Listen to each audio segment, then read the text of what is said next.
If you are looking for down-to-earth and real-world information about mortgages and home loans, then you are in the right place, and I welcome you to my channel.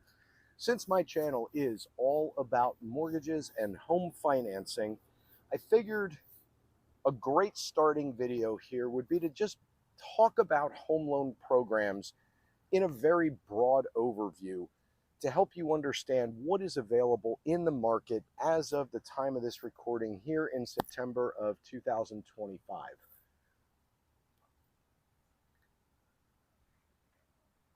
Now, when it comes to everything I'm about to share with you, I am certainly going to do a bit of a deeper dive into each of these programs and talk about the pros and the cons and the yin and the yang and the good and the bad on programs themselves and as compared one to another. But right now, right here, as a starting point, I want to talk about the main products and programs that are available out there in the market just to help you understand what's available and to bring some common terminology to you that you may have heard out there either on the news or in speaking with other people or doing some research on your own, and just bring some street level reality to what all these things mean. So in the world of financing right now, two of the main players are Fannie Mae and Freddie Mac. Now, who exactly are Fannie Mae and Freddie Mac, and what do they have to do with you purchasing or refinancing a home? I mean, Fannie Mae to me sounds like, I don't know, a sweet little lady that should have a cookbook. And Freddie Mac sounds like he might be a rival to John Wick in a movie. What does it really mean? What does it really stand for? Well, Fannie Mae stems from FNMA, which is the Federal National Mortgage Association. So it is a government-sponsored entity that regulates and governs home mortgage loans. Freddie Mac stems from FHLMC, so the Federal Home Loan Mortgage Corporation. And that's where the Freddie Mac verbiage comes from. Another government-sponsored entity that regulates and insures and governs home mortgage loans. So these are known as conventional financing. So if you ever hear about someone considering their financing options and they're talking about, well, I don't know if I should get a conventional loan or an FHA loan, Fannie Mae and Freddie Mac are what is known as conventional financing. Going back historically speaking, I think the easiest way to explain this is for many, many years, if someone were to walk into a local bank and talk about wanting to finance a home purchase, Fannie Mae or Freddie Mac would have been the type of product that the bank would have been talking to them about. And going back prior to the advent of private mortgage insurance, which I will touch on in future videos, you historically would have needed, I wonder what that was. It was a large disturbance right out here in the water. Sorry for a little distraction there. Oftentimes, you would have needed 20% down to be able to continue your conversation with a banker for a conventional Fannie Mae or Freddie Mac loan. Then there's FHA, and FHA simply stands for the Federal Housing Administration. Again, another government entity that manages, regulates, monitors, and insures mortgage products under the FHA program. Then we have VA, which is the Veterans Administration. So thank you to all our current and past military members out there. So if you are active military or you have prior military experience, you likely would be eligible for VA home financing. Again, another government entity out there in the mortgage space.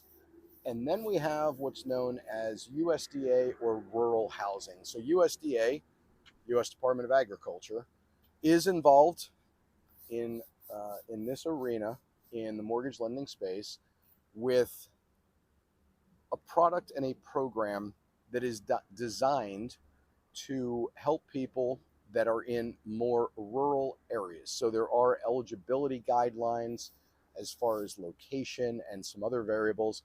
And again, we will dive into that in future videos. And then you have what is known as non-conforming or non-QM. So with everything that we have discussed thus far, these programs all have very specific guidelines stemming from the Dodd-Frank legislation, governed, monitored, and regulated and overseen by the CFPB, the Consumer Financial Protection Bureau.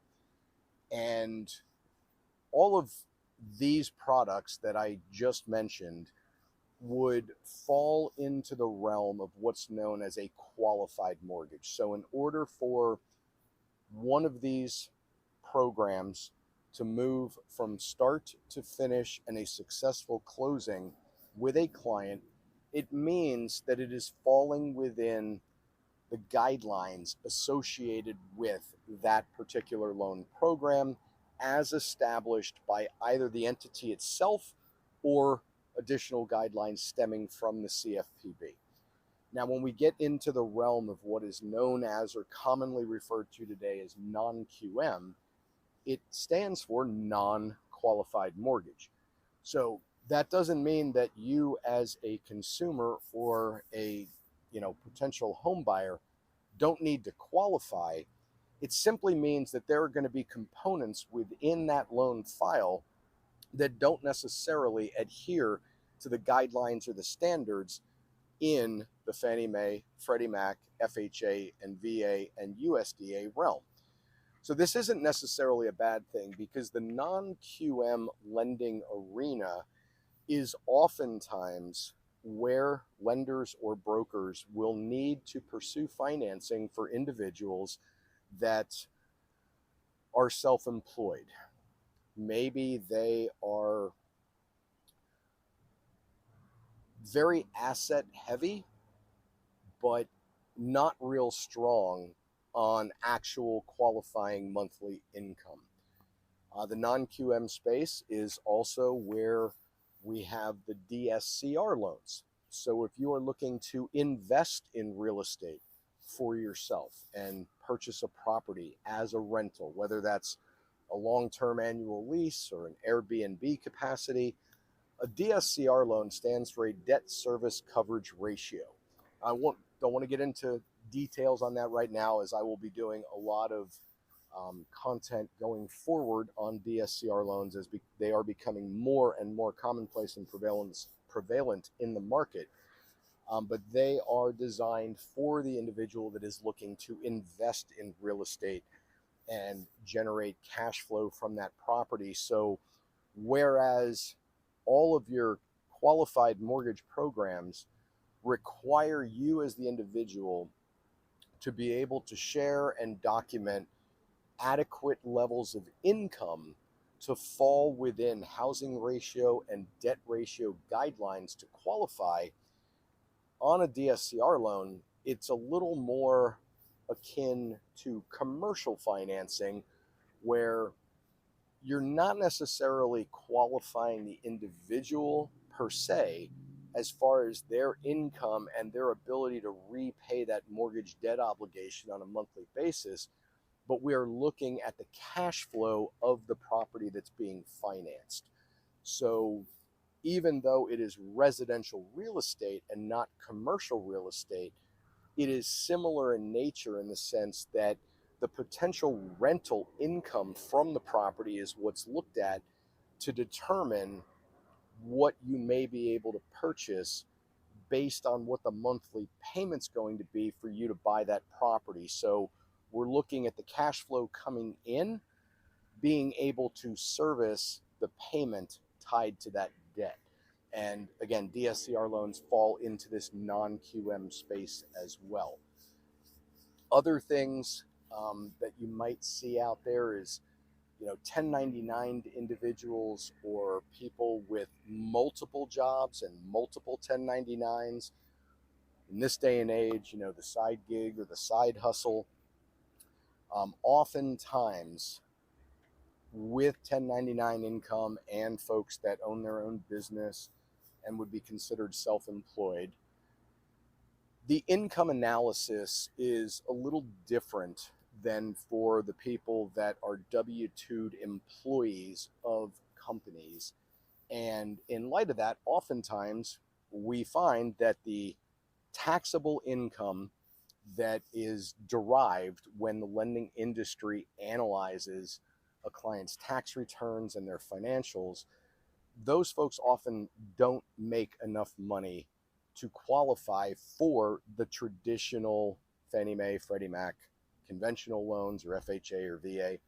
So they may find themselves needing to go into the non-QM space simply to aid in their ability to qualify. Now, again, non-QM does not imply anything negative or bad, okay? In this current day and age, post-housing meltdown of 15 to 20 years ago, and with the rollout and the implementation of the Dodd-Frank legislation, so 2012, 2015, there were some key moments along the way where some major changes, 2010, rolled out into the industry as a result of this legislation after the great housing collapse back in the 2007 to 2010 time period. There is a component within that legislation that is known as ATR, and it's the ability to repay. So regardless of whether a home loan falls under qualified mortgage or QM status, or non-qualified mortgage or non-QM status, we as an industry in lending have an obligation to document in the loan file that there is the ability to repay the debt that is being offered to the client. So in the non-QM space, that could be a little bit different than in the QM space, because typically in the qualified mortgage realm and all the programs that fall under that title, we're typically needing to look at W-2s and tax returns, and that is the basis for the qualifying. Now, there's a lot of variables and little nuances within that, but it is usually documentable, taxable income. All these programs, let's simplify this. All of these programs in the QM space, so once again, that would be your conventional loans known as Fannie Mae and Freddie Mac, FHA, VA, and USDA. If you think about this very simplistically, they are all United States government entities in some capacity, whether it is a government-sponsored entity, whether it is an actual department within the government. They are a government-related entity. And in order to qualify to borrow money through these government-related entities, you need to be able to show that you had declared income that was actually taxed by the government. So in the case of, let's say, a self-employed individual, they may have a business that has wonderful cash flow and they're positive and everything is good. But when you look at what happens when we analyze tax returns for a self-employed individual, oftentimes there are business expenses, there are write-offs, there are deductions, there are things like depreciation, which is not necessarily a real-world actual money loss, but more of a tax-based paper write-off.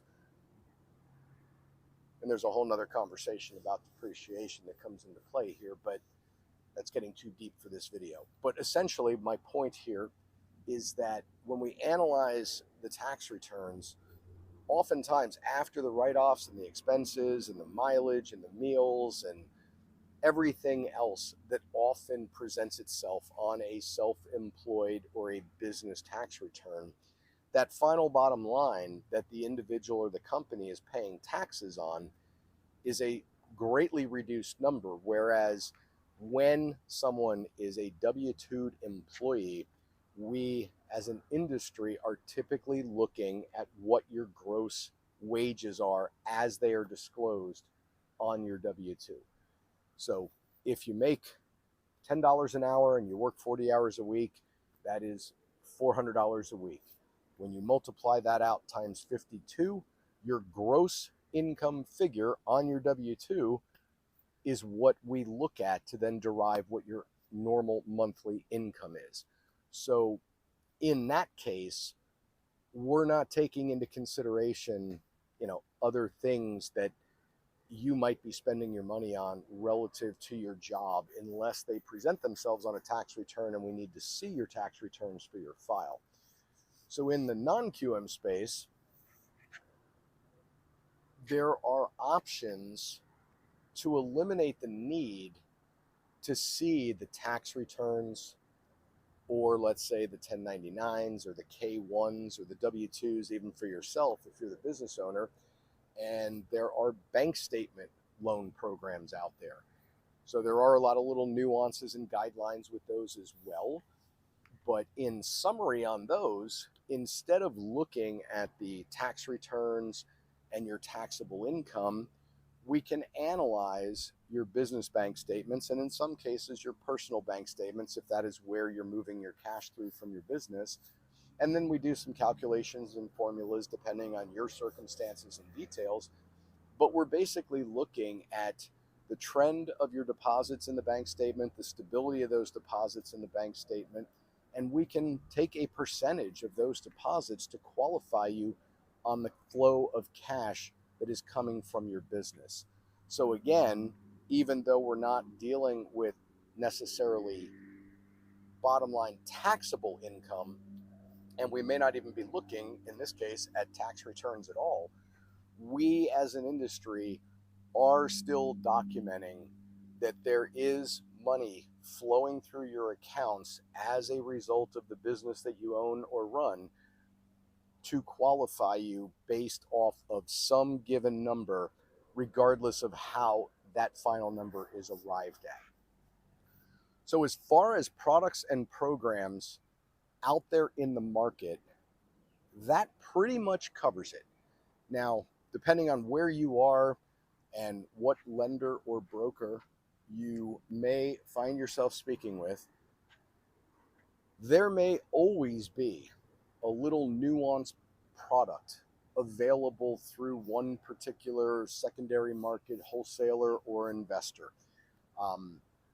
This industry is very complicated, and there are lots of little nuances and variables within the industry as a whole. But for the most part, we are dealing with, in this day and age, as I stand here recording this in 2025, of your qualified mortgage space. So again, those are your conventional Fannie Mae and Freddie Mac loans, FHA, USDA, and VA, and then your non-QM space, which offers financing solutions in the realm of the DSCR loans for investors, possibly business or personal bank statement loans for the self-employed, alternate options for 1099 qualifying or qualifying based on a P&L statement for your business, the people that have multiple streams of income and maybe multiple 1099s. So there are those two broad categories, and that pretty much covers everything that's out there without getting into private money or what's known as hard money with, like individual investors with typically very undesirable and unfavorable terms. I'm going to see if I can catch this dolphin on film right now because I thought I heard one out here.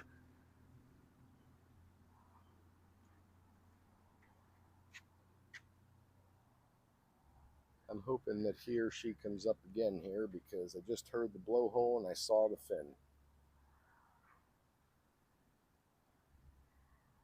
That's fantastic.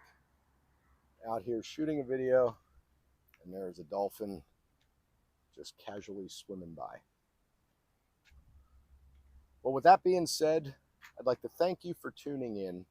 If there is anything that you would like to ask me, please comment down below.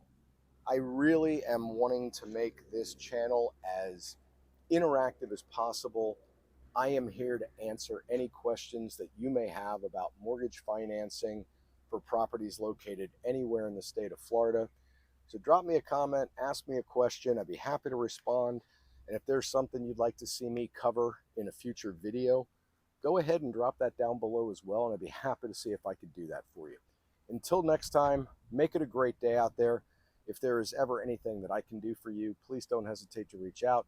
I'll look forward to seeing you in future videos, and please share this with anyone else that may benefit from this information. If you know anyone that is in the early stages of buying a home, or maybe looking to buy their first home and is looking to simply better understand what mortgages are, how they work, and what the process is in order to successfully obtain one and purchase a home and joyously get to the closing table and celebrate that moment. Take care. We'll see you again. Thanks for watching. Well, hey there. If you are still with me, thanks for sharing a little time with me today. I hope you found this video helpful and informative at any point, and whether that is 2 weeks, 2 months, or 2 years from now. If you have any questions about financing or mortgages for any type of property located anywhere within the state of Florida, please feel free to reach out. I'd be more than happy to have an initial consultation with you, learn a little bit about what your needs, wants, and desires are, and see if we can come up with a loan program custom suited to take care of your situation. If you are self-employed, we have solutions in the market today that can help you with that as well. If you have ran into financing issues due to self-employment in the past, and if you are seeking standard, traditional, regular financing, we do all those loan programs really well as well. I would be more than happy to consult with you and put my team to work for you. Make it a great day. Thanks for watching, and I'll look forward to hearing from you if there's anything you'd like to discuss. This is Matt, the Fish and Finance Guy, proudly representing Main Street Home Loans, NMLS ID 296861, and we'll see you again in the next video.